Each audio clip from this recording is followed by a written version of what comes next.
ন্যাটোর আদলে মুসলিম সামরিক জোট গঠনের পর এবার ইসরায়েলের বিরুদ্ধে শক্তিশালী সামরিক জোট গড়ে তোলার আহ্বান জানিয়েছে পাকিস্তান।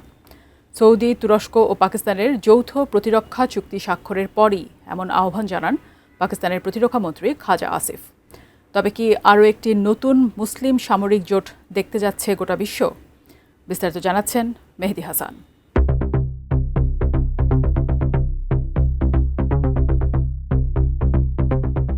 ইসরায়েলকে মুসলিম বিশ্বের জন্য একটি অভিন্ন হুমকি হিসেবে আখ্যা দিয়েছেন পাকিস্তানের প্রতিরক্ষামন্ত্রী খাজা আসিফ।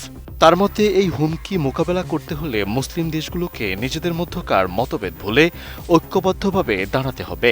পাকিস্তান, সৌদি আরব ও তুরস্কের মধ্যে নতুন যৌথ প্রতিরক্ষা চুক্তি স্বাক্ষরের পরপরই এমন আহ্বান জানালেন তিনি। পাকিস্তানি সংবাদ মাধ্যমকে দেওয়া সাক্ষাৎকারে খাজা আসিফ বলেন, ইসরায়েলের বর্তমান কর্মকাণ্ড ও অতীতের ঘটনাগুলো বিবেচনা করলে মুসলিম বিশ্বের ঐক্য আরও জরুরি হয়ে উঠেছে। এ সময় তিনি ১৯১৭ সালের বেলফোর ঘোষণার প্রসঙ্গ টেনে ইসরায়েল রাষ্ট্র প্রতিষ্ঠার প্রক্রিয়াকে প্রশ্নবিদ্ধ করেন। তার ভাষ্যমতে ১৯৪৮ সালে ইসরায়েলের প্রতিষ্ঠার পর থেকেই ফিলিস্তিনকে ঘিরে সংঘাত অব্যাহত রয়েছে। খাজা আসিফ আরও বলেন, ফিলিস্তিনিরা দশকের পর দশক ধরে নিজেদের ভূমি, অধিকার ও স্বাধীন রাষ্ট্রের দাবিতে লড়াই করছে। তাই ফিলিস্তিনি জনগণের আশা আকাঙ্ক্ষা অনুযায়ী রাজনৈতিক সমাধান না হওয়া পর্যন্ত এই সংকটের স্থায়ী অবসান সম্ভব নয়। তার দাবি, ইসরায়েলের নেতৃত্ব বদলালেও ফিলিস্তিনের প্রতি দেশটির মূল নীতিতে বড় পরিবর্তন আসবে না। এই বক্তব্যের আগে গত ৭ আগস্ট মক্কায় স্বাক্ষরিত হয় পাকিস্তান, সৌদি আরব ও তুরস্কের ত্রিপাক্ষিক প্রতিরক্ষা।